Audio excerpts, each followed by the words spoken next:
ভিন রাজ্যে কাজে গিয়ে পথ দুর্ঘটনায় মৃত্যু হরিশ্চন্দ্রপুরের পরিযায়ী শ্রমিকের। ভিন রাজ্যে কাজে গিয়ে মৃত্যু হলো মালদার হরিশ্চন্দ্রপুরের এক পরিযায়ী শ্রমিকের। বুধবার সকালে ওই শ্রমিকের দেহ এলাকায় ফিরতেই পরিবারের পাশাপাশি এলাকা জুড়ে শোকের ছায়া নেমে আসে। মৃত শ্রমিকের নাম শেখ কেতাবউদ্দিন, বয়স 54, তার বাড়ি হরিশ্চন্দ্রপুর থানার সন্তোষপুর গ্রামে। রাজস্থানের কোটায় সোমবার রাতে বাইকের ধাক্কায় মারা যান তিনি। 3 মাস আগে এলাকায় 5 শ্রমিক ওই এলাকায় কাজে গিয়েছিলেন। বাড়িতে স্ত্রী গুলেনুর বিবি সহ 5 সন্তান রয়েছে তার। বাড়ির একমাত্র রোজগেরে ছিলেন কেতাবউদ্দিন। ফলে স্বামীর মৃত্যুতে শোকের ছায়া নেমে এসেছে পরিবারে। দিশেহারা স্ত্রী কি করবেন কিছুই ভেবে পাচ্ছেন না। মালদা থেকে সরাসরি পরিমল মণ্ডলের report, crime press Bengal news.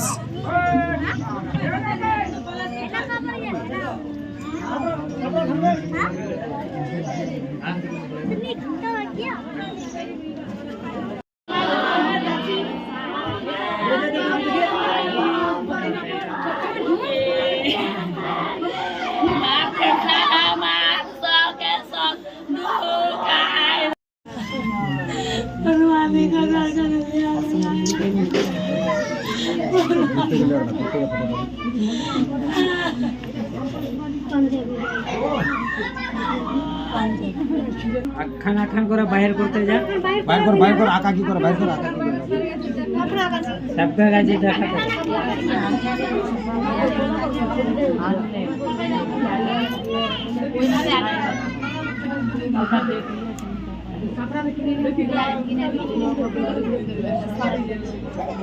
আর দেব গেলে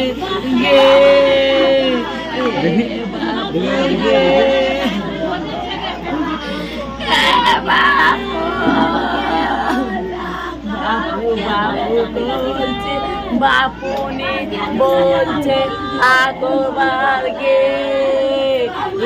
বাপু গে বাপু গে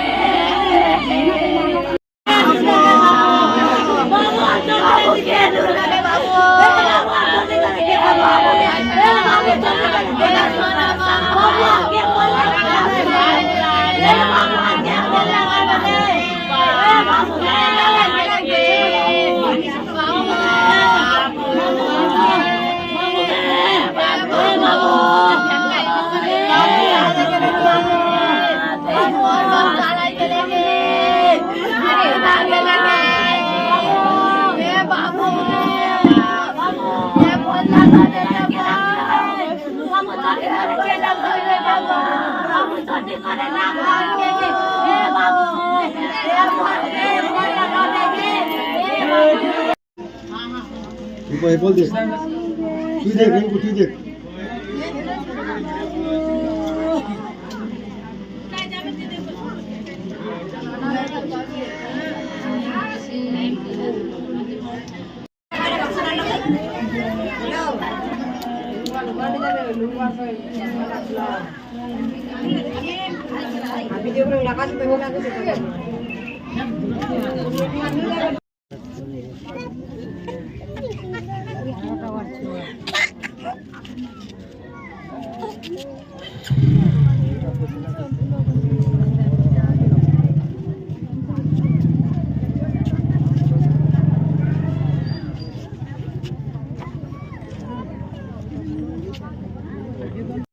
আজ বুধবার, আজকে ওই বাড়ি আসার কথা ছিল, আজকে টিকিট ছিল ওই বাড়ি আসতো।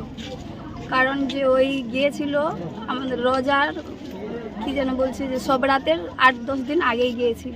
কোথায় গেছিল কাজ করতে? ওই গিয়েছিল গুজরাট, মানে রাজস্থান। জায়গাটা কোটা কি কাজ করছিল ওখানে গিয়ে? ওই গাছ কাটার কাজ করতো। তারপর কি হলো আপনার স্বামীর সঙ্গে? তারপরে আমি 7টা 14 আমি দেখলাম যে আমার হাজবেন্ড আমার সঙ্গে ভিডিও কলিং এ কথা বলতো। ওই প্রত্যেক সময় কথা বলতো, কারণ আমার একটা মেয়ে আছে কায়নাত ফাতিমা, ওই প্রত্যেক সময় ওকে ওর সাথে কথা বলবেই, না বললে ওই কান্নাকাটি করবে বলে 24 ঘন্টা ওই কথা বলতো। যখন 7টা 15 আমি আমার হাজবেন্ডের সঙ্গে কথা বললাম ভিডিও কলিংয়ে, তো বলছে আমাকে একটা গাড়ি দেখালো, বলছে যে এই গাড়িটা আমি ভরবো, বলেছিল না ভরা ছিল, আমি এটা বলতে পারছি মানে না। কি ভরার কথা বলছিল গাড়িতে? বলছিল যে আমি এই গাড়িটা ভরবো কি ভরে নিলাম, এটা আমি মানে কি ভরার কথা গাড়িতে যে কি ভরতো তারা? নকরি ছোট ছোট পিস করে কি বললি ওগুলো ভরতো। তারপরে যখন কথা শেষ হলো তারপর কি শুনলেন? তারপরে আমার ছেলে মেয়েকে দেখলো, বা মেয়ের সঙ্গে কথা বললো, ছেলের সাথে কথা বললো, আমার সঙ্গে কথা বলে আমি বললাম যে ঠিক আছে বাবু কাঁদছে তো কিছু শোনাও যাচ্ছে না, তো আমি এদেরকে ঘুমিয়ে আমি কথা বলছি। বলছে আচ্ছা ঠিক আছে। যখন আটটা সাড়ে আটটা বাজলো, এরা ঘুমিয়ে গেছে, তখন আমি ফোন করলাম তো তুললো না। আমি ভাবলাম যে হয়তো গাড়িটা ভরছে, ওই জন্য ফোনটা তুললো না। তখন আমি উঠলাম বাবুদেরকে মশারি টেঙে টেঙে। আমি যখন 9টা 10টা বেজে গেছে, বলছি এখনও ফোন করেনি, দেখি তো আমি ফোন করে। আমি যখন ফোন করছি তো ফোন তুলছে না, তো বলছি যে ও কি ঘুমিয়ে গেল। আধা ঘন্টা পর ওর ঠিকাদার ফোন করেছিল, আক্তার হোসেন।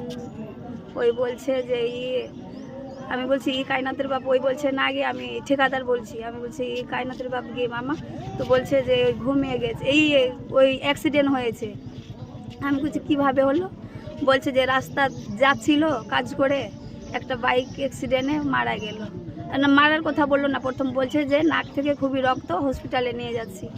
আমি বললাম যে মামা এইভাবে বলো না মামা, আমি পা ধরে বলছি আমার হাজব্যান্ডকে আমি কান্নাকাটি করবো না, আমি শুধু একটু দেখবো, আমাকে দেখাও।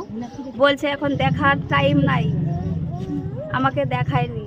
আর 5 মিনিট পরে আমি ফোন করলাম তো ফোন তুলছে না। তখন ওর বাইক ছেলে দুর্ঘটনায় কি আপনার সঙ্গে মারা গেছে? সঠিক মতো বলতে পারছি না। তো এটা আপনাকে ঠিকাদার জানিয়েছে? হ্যাঁ ঠিকাদার আমাকে বলেছিল। এই যে দেহকে নিয়ে এসে বডিকে নিয়ে এসে বডিতে কোনো চিহ্ন দেখা গেছে? চিহ্ন আমরা কেউ এখনো দেখিনি, কারণ এখান থেকে সব ঢাকা ছিল। আমি যতবার আমার হাজবেন্ডকে দেখেছি শুধু এই দিক থেকে দেখেছি, কারণ 4 দিনতে একটা মানুষকে বেঁধে আনলে মুখ চোখ বরফ দিয়ে একটু ফুলা লাগছিল। এখন ব্যাটারে যে বরফটা গলে গেছে, তো এখন পরিষ্কারভাবে ছবিটা আসছে। তো একটু দাগ আছে, এখানে মুখে কালো দাগ আছে, ব্লাড দাগ আছে, নাক থেকে এখানে একটু দাগ আছে। আপনার পরিবারে কে কে আছে? আমার পরিবারের 3 ছেলে আর 6 মেয়ে, 5 মেয়ে। ওরা ভিন্ন আছে, এখন আমার ফ্যামিলিতে আছে। পরিবারে অনেকজন আছে, ওর ওই যে পরিবারে ঠিকাদার বর্তমান বা সেই এলাকার সরকার কিছু সহযোগিতা করেছে আপনাদেরকে? না। সচিতা করেনি, বলছিল যে ঠিকাদারকে আমি বললাম যে মামা আপনাদেরই কোম্পানিতে গেছে, এখন আমার 2 ছেলে মেয়ের কী অবস্থা হবে, আমরা কিভাবে চলবো মামা। তো বলছে যে ওই জন্য আমি আছি, আমি কিছু না কিছু কোম্পানি থেকে ব্যবস্থা করেই আমি বাড়ি ফিরবো। ওই ঠিকাদারের কোনো খোঁজ নিচ্ছে আপনাদের এখন? হ্যাঁ হ্যাঁ নিচ্ছে। হ্যাঁ খোঁজ নিচ্ছি। ফোন আমাদের কাছে সব দিন। আপনার নাম? আমার নাম গুলেনুর খাতুন, আপনার কে হলো? আমার হাজব্যান্ড।